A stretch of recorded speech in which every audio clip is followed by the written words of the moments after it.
Welcome back to Educator.com. Today we're going to talk about function M files and how you can have a function with input and output in the Matlab. We have already seen that Matlab has a number of built-in or compiled functions such as sine, sqrt, sum. We can verify that they are built-in by attempting to type them. For example, if you use type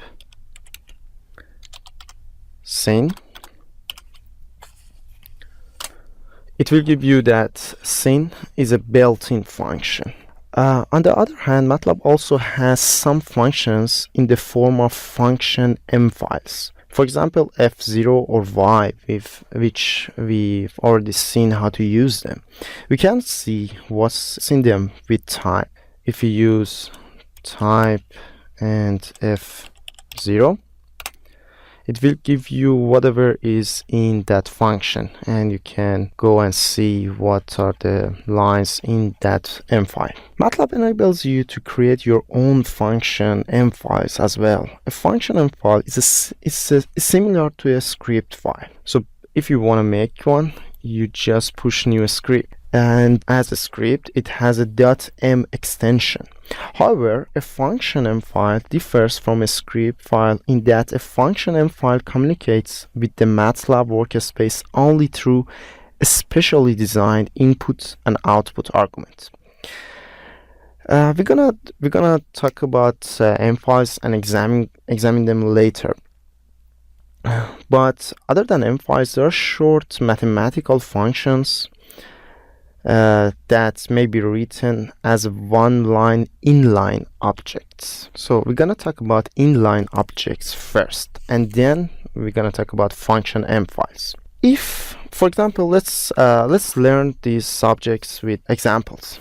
So imagine you have a harmonic oscillator. If two coupled harmonic oscillators, for example, two masses connected with a spring on a very smooth table, are considered the system, the output of the system as a function of time could be given by something like h of t is equal to sine, for example, 7t plus sine of 5t.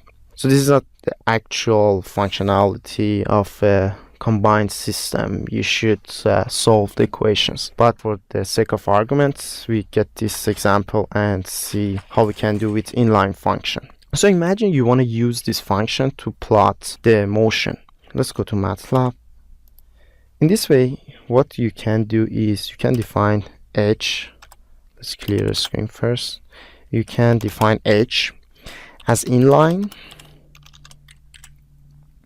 and then symbolic arguments like sine of 7t plus sine of 5t. Okay, so now this h or inline function is defined. Now let's see if we can plot it from 0 to 10 pi in steps of pi over 50. Okay, now we defined x as well, so we defined our input argument as well. And how you use your inline function is something like plot x and h of x, and that's it. As you see, Matlab acts as h is a function and then put the input argument x into it and plots it for you. Note that the variable t in inline definition of h is the input argument. It is essentially a dummy variable and serves only to provide input to the function from outside world. As you saw, we used x in later stages. You can use any variable name here. It doesn't have to be the same as the one used when you invoke or use the function. You can also create functions of more than one argument with inline. For example, let's define f as inline symbolic and x squared plus y squared, and then you need to define two variables. First one x and second one y. In this way, Matlab knows when you want to use the function, which one of these variables is the first one and which one is the second one. So let's just put 2 before y squared so we see the difference. Okay, and you can use it as simple as f of 1 and 2, and just to see x and y differs, 2 and 1, the answer is different. So that was how we use an inline function. Next, let's talk about function m5, and let's have the example of Newton's method, which we examined before. Newton's method may be used to solve a general equation such as f of x is equal to 0. So basically, Newton's method finds the zeros of a function, and the way it does it is x becomes x minus fx over f prime x, or df dx, which is the first derivative of fx. This process continues until successive approximations to x are close enough. Suppose that we want to find zeros of or roots of this function x3 plus x minus 3. Basically, we want to equate this function to 0 and find the roots.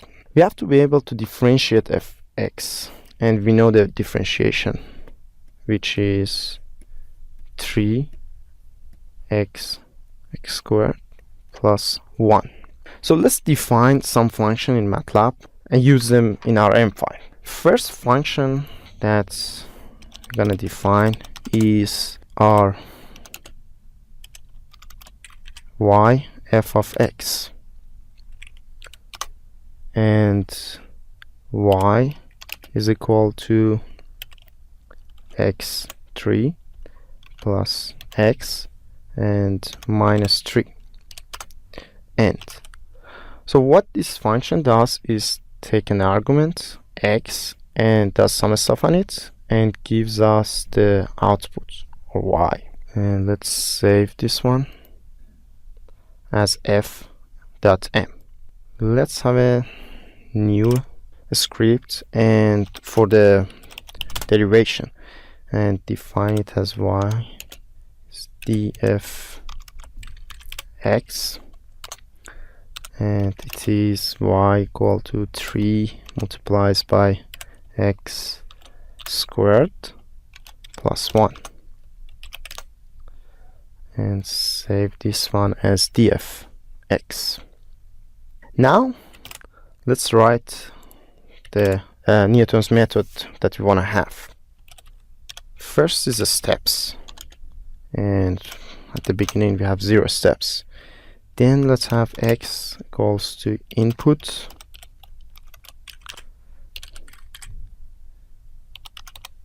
initial guess. So basically this method takes an initial guess, does some iteration on that based on the relation that I wrote before, and finds the answer based on the relative errors. And let's say for this case we define this relative error to be less than 1 to the power of 10 minus 8, and my relative is 1, and let's use a while loop for this function. So at the beginning the relative error, we give it the value of 1 because we want to make sure that it's much larger than the relative error that we are looking for. So while my rel is larger than re, or relative error, and also we want to have a finite amount of steps. So maybe the function that we are doing, or we are trying to find the results, doesn't have an answer, and this while loop will be infinite. So we want to make sure that we have a certain amount of steps. Let's say number of steps less than 20. X old is equal to x, and then x is equal to x minus f of x over df x. These are the f of x and df of x are the functions that we defined already. And with each steps, let's add our counter. That's 1 steps. And then we want to display each step, what we have at each step, x and f of x. My rel is absolute value of x minus x old over x. So this is the ratio of error.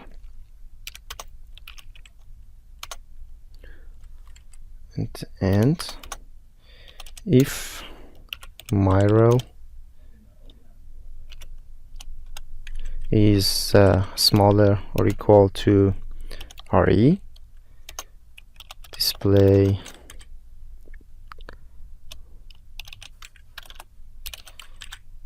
zero found at,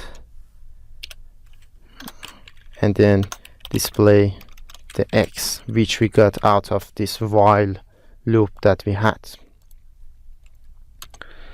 Else display 0 not found. Basically with 20 steps we couldn't find the 0. And end. Now let's try to examine these steps or these lines in Matlab command line.